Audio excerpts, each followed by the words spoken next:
Welcome to Abhinav Bharat know your constitution. రాజ్యాంగం అంటే ఏమిటి? భారత రాజ్యాంగం దాని విశిష్ట గురించి ఒక్కసారి తెలుసుకునే ప్రయత్నం చేద్దాం. ఏ దేశమైనా ప్రజలను పరిపాలించడానికి కొన్ని నియమాలు రూపొందించుకోవాలి. పరిపాలన సౌలభ్యానికి అవసరమైన నియమాల సమాహారమే రాజ్యాంగం. లార్డ్ బ్రైస్ ఒకానొక సందర్భంలో రాజ్యాంగం గురించి తెలియజేస్తూ ప్రభుత్వ స్వరూపాన్ని, అది పనిచేసే విధానాన్ని తెలిపే నిర్దిష్ట నియమాల సముదాయమే రాజ్యాంగం అని అన్నారు. బ్రిటిష్ వారు మన దేశం రాకముందు మన దేశాన్ని అనేక మంది రాజులు పరిపాలించేవారు. బ్రిటిష్ దేశానికి చెందిన ఈస్ట్ ఇండియా కంపెనీ, మరికొన్ని యూరప్ దేశాల వాణిజ్య సంస్థలు వ్యాపారం చేసుకోవడానికి మన దేశానికి వచ్చి క్రమంగా అనేక రాజ్యాలను ఆక్రమించారు. ప్రధానంగా ఈస్ట్ ఇండియా కంపెనీ ప్రజలను పరిపాలించసాగింది. వీరి పరిపాలనలో ప్రజలు అనేక ఇబ్బందులను ఎదుర్కొన్నారు. 1857లో వీరి పరిపాలనకు వ్యతిరేకంగా సిపాయిల తిరుగుబాటు జరిగింది. దీనిని ప్రథమ స్వాతంత్ర సమరంగా మనం చెప్పవచ్చు. దీని ఫలితంగా 1858 నుండి భారతదేశ పరిపాలన పూర్తిగా బ్రిటిష్ రాణి చేతుల్లోకి వెళ్ళింది. బ్రిటిష్ ప్రభుత్వం కొన్ని చట్టాలు చేసి మనలను పరిపాలించేది, కానీ పరిపాలనలో ఏమాత్రం మార్పు రాలేదు. అందువల్ల భారతీయులు స్వాతంత్రం సాధించడానికి అనేక దశలలో ఉద్యమాలు చేశారు. వాటిలో కొన్ని ఉద్యమాల గురించి ఇప్పుడు మనం తెలుసుకుందాం. మితవాద దశ 1885 నుంచి 1905 మధ్య కాలంలో కొనసాగింది. విజ్ఞప్తి, ప్రార్థన, ప్రదర్శన అనే చట్టబద్ధమైన శాంతియుత పద్ధతుల ద్వారా బ్రిటిష్ పాలకులను ప్రసన్నం చేసుకొని తమ కోర్కెలను సాధించడానికి ఈ దశలో ప్రయత్నించారు. రెండవది అతివాద దశ.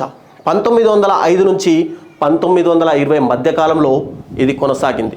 బ్రిటిష్ ప్రభుత్వ ఆర్థిక విధానాలు భారతదేశాన్ని పూర్తిగా దోపిడీ చేసే విధంగా తయారయ్యాయి. అంతేగాక 1905లో బెంగాల్ను మతం ఆధారంగా తూర్పు, పశ్చిమ బెంగాల్గా విభజించారు. దీంతో అతివాదులుగా పేరొందిన బాల గంగాధర్ తిలక్, బిపిన్ చంద్రపాల్, లాలా లజపతి రాయ్ వంటి వారు వందే మాతర ఉద్యమాన్ని ప్రారంభించారు. ఈ ఉద్యమంలో భాగంగా స్వదేశ ఉద్యమం, విదేశ వస్తు బహిష్కరణ, జాతీయ విద్యా వ్యాప్తి మొదలైనవి నిర్వహించారు.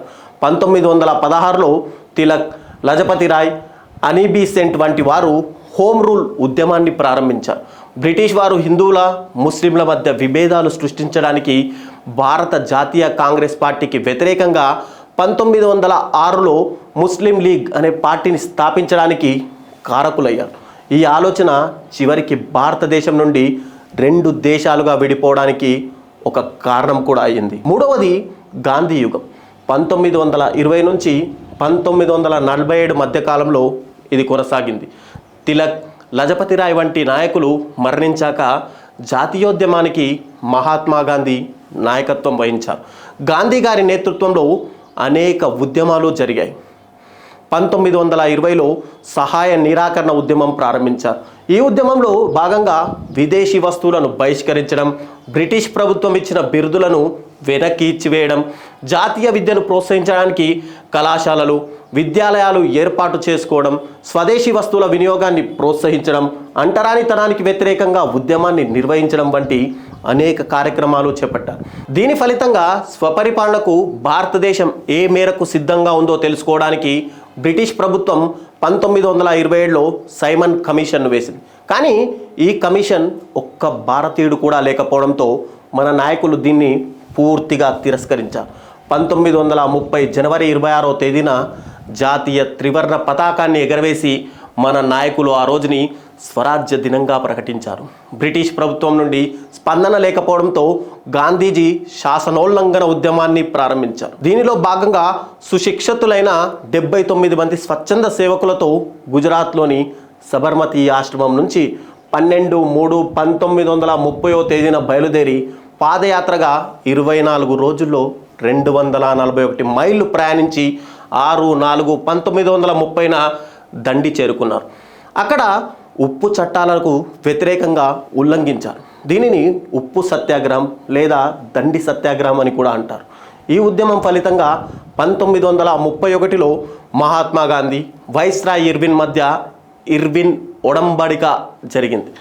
బ్రిటిష్ ప్రభుత్వం 3 రౌండ్ టేబుల్ సమావేశాలు నిర్వహించింది. మొదటి సమావేశంలో కాంగ్రెస్ పార్టీ హాజరు కాకపోవడంతో అర్ధాంతరంగా ముగిసింది. రెండవ సమావేశంలో గాంధీ హాజరైనప్పటికీ గాంధీ జిన్నా మధ్య అంగీకారం కుదరకపోవడంతో సమావేశం విఫలమైంది. ఇంతలో బ్రిటిష్ ప్రభుత్వం 1932 ఆగస్టు 4న కమ్యూనల్ అవార్డు ప్రకటించింది. ఈ అవార్డు ద్వారా అల్పసంఖ్యాకులకు, నిమ్న జాతులకు, ఇండియన్ క్రైస్తవులకు, ఆంగ్లో ఇండియన్లకు, ముస్లింలకు ప్రత్యేక నియోజకవర్గాలు కేటాయిస్తున్నట్టు ప్రకటించింది. దీన్ని వ్యతిరేకిస్తూ 1932 సెప్టెంబర్లో గాంధీజీ నిరాహార దీక్ష ప్రారంభించారు. ఈ సందర్భంగా డాక్టర్ బిఆర్ అంబేద్కర్, గాంధీల మధ్య పూనా ఒప్పందం కుదిరింది. ఇక 3వ రౌండ్ టేబుల్ సమావేశానికి కాంగ్రెస్ పార్టీని ఆహ్వానించలేదు. అందువల్ల ఈ సమావేశం ఎలాంటి ఫలితం లేకుండానే ముగిసిపోయింది. చివరికి బ్రిటిష్ ప్రభుత్వం భారతీయులను సంప్రదించకుండా భారతదేశం 2వ ప్రపంచ యుద్ధంలో పాల్గొంటుందని ప్రకటించింది. దీనితో గాంధీ క్విట్ ఇండియా ఉద్యమాన్ని ప్రారంభించారు. ఈ ఉద్యమం సందర్భంగా గాంధీ డూ ఆర్ డై అనే నినాదము ఇచ్చారు. బ్రిటిష్ ప్రభుత్వం చాలామంది నాయకులను అరెస్ట్ చేసి జైలుకు పంపించింది. కానీ ప్రజలు పెద్ద ఎత్తున ఉద్యమాన్ని నడిపారు. ఈ ఉద్యమాల ఫలితంగా బ్రిటిష్ ప్రభుత్వం భారత స్వాతంత్ర చట్టం 1947 ఆధారంగా ఇండియా, పాకిస్తాన్ అనే 2 దేశాలు ఏర్పాటు చేసి స్వాతంత్రాన్ని ప్రకటించింది. నాయకులారా, మీ పనితనం మీ అధినాయకులకు తెలియజేయాలనుకుంటున్నారు. ప్రజలారా, మీ సమస్యలను మీ నాయకులకు తెలియజేయాలనుకుంటున్నారు. ప్రజా సమస్యల పరిష్కార వేదిక మీ అభినవ్ భారత్.